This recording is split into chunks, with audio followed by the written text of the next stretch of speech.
Man, we finna talk about that boy Gorilla Zoe. Now, a lot of y'all remember Gorilla Zoe, man, because he had replaced Young Jeezy on that Boys in the Hood. And, he was a good replacement because, he ended up being the breakout solo artist and he had songs that he can go do shows with, like that Weed Bottle Poppin'. And he had Hood Nigga. And, pretty much he was riding that there all the way to the top. Them two singles right there. But he had a lot of other tapes and stuff that was popping at the time, doing features and stuff like that.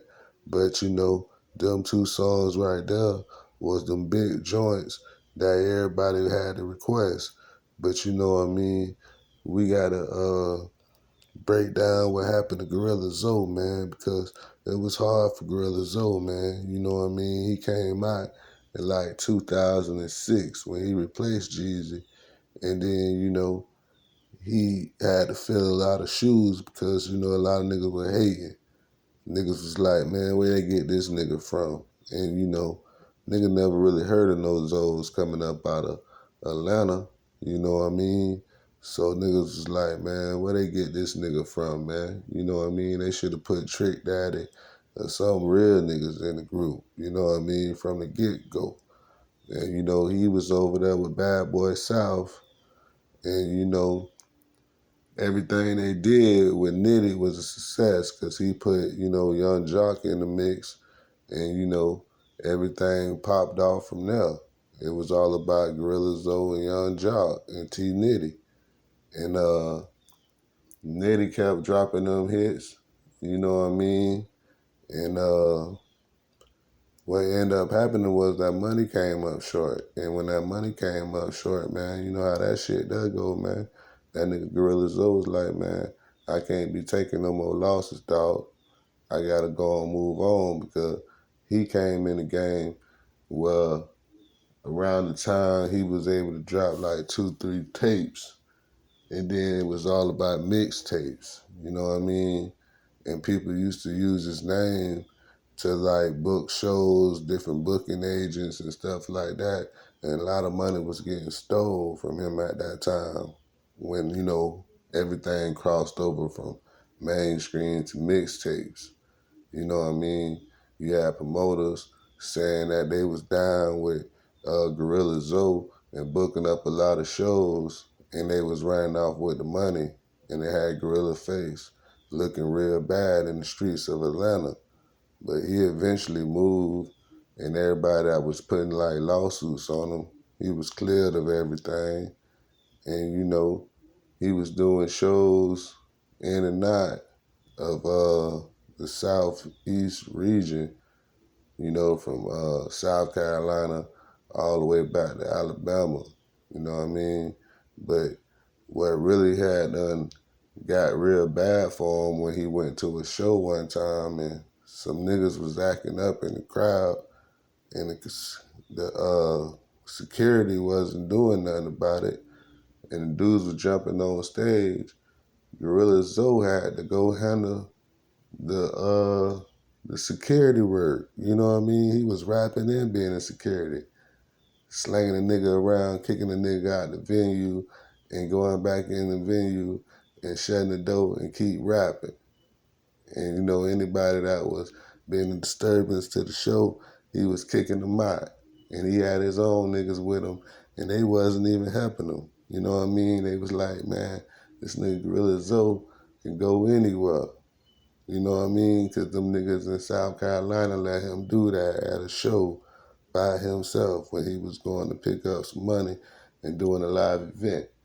You know what I mean? Because he'll come if you got that back end, but if you don't, back then in them days, he was really going to knock you out if you didn't have his money, because at that time, he was hurting for money, and a lot of different promoters were screwing him out of, different type of events and stuff, putting his face on flyers, and they ain't never pay him and stuff, so he just started beating up promoters and stuff. And, he went independent because he pretty much left Young Jock and he left Nitti and they started beef. You know what I mean? And everybody was like, you was already beefing with Jeezy, you know what I mean? Now you beefing with all these niggas from Boys in the Hood and Nitti, you not gonna make it. So what he ended up doing was going to do some work with Real Talk. You know, Real Talk out there in LA, they paid him for an album. You know, they give you like 100K. You know what I mean? They paid him good because at that time he was still a good artist, but he was winding down. His career was winding down by that time, but he was able to still finesse labels out of money, and he had records because you know he had records with everybody. By this time, you know everybody know how he came up, all the people he worked with. But then he just started saying, "Fuck it, man. I'm thinking about moving to Miami because." He was getting a lot of love when he go do certain shows in certain market. The crowd just go real crazy. You know what I mean? So he ended up going over there with Strong Arm. That's Flow Rider label because you know Flow Rider already had went diamond. Flow Rider had a lot of money, so Flow Rider gave him an opportunity to come sign with him. So he signed a contract with him. So what ended up happening was he got out there living a Miami lifestyle. He had done like lost weight, started exercising, trying to be a flow rider, and you know they was trying to get him real marketable. Like you know what I'm saying, he was changing his style, swag and stuff, and he had started wearing red hair, yellow hair, and then he caught beef with some niggas from Miami. You know what I mean? So he started like toting a pistol all the time because he got caught on the airplane trying to get on the airplane with some fire in Miami. And then, you know, Briscoe had done said, man, this nigga, you know, he ain't right. Nitti, I'm finna pay for a ticket to send this nigga back to Atlanta because ever since he got signed with Flow Rider, me and Flow Rider ain't been talking. And I've been knowing this nigga down there 20 years, and you just said something to him, and now Flow Rider don't want to fuck with me. You know what I mean? So yeah, you was a hater, and there was a lot of other niggas that didn't like Gorilla Zoe and how he was carrying himself out there in Miami. So they was like, nigga, you ain't welcome out here no more and shit like that. But you know, he had got into it with his lady out there in Monroe County, which is Key West, and got locked up for domestic violence and stuff like that. He really ain't been able to pull his career back up. But if you see him, he look like he got a lot of money and stuff like that. But you know, you can rent all that stuff in Miami. But he ain't got no, you know, fire-ass music that everybody playing right now. But he can do appearances and stuff like that, go bottle popping and stuff. But right now, Gorilla Zoe ain't really doing nothing but trying to clear up his name with all these promoters and pay people to erase bad blogs on his name and stuff like that because in that mixtape era, his name was real dirty and they said it was a lot of scandals going on and people was coming for him and stuff like that. But it was really haters and ex-girlfriends and PRs and stuff like that. Everybody wanted to get paid. And, you know, Gorilla Zoe stopped cutting them checks and showing love, so they tried to blackball him. So pretty much he blackballed, but he's still able to get money independent since 2018.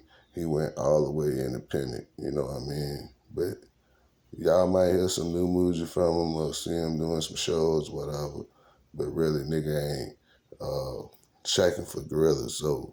But them old songs, when he was still Gorilla Zoe, niggas fuck with him. You know what I mean? He'll always be a legend in Atlanta, but everywhere else probably don't respect him the same. Especially not in Miami, since what he did to Briscoe, and you know what I mean, Briscoe was talking about it and stuff like that. So y'all let me know what y'all think about this situation, man, with Briscoe and Gorilla Zoe, and Gorilla Zoe just changing swag piece. I'm out.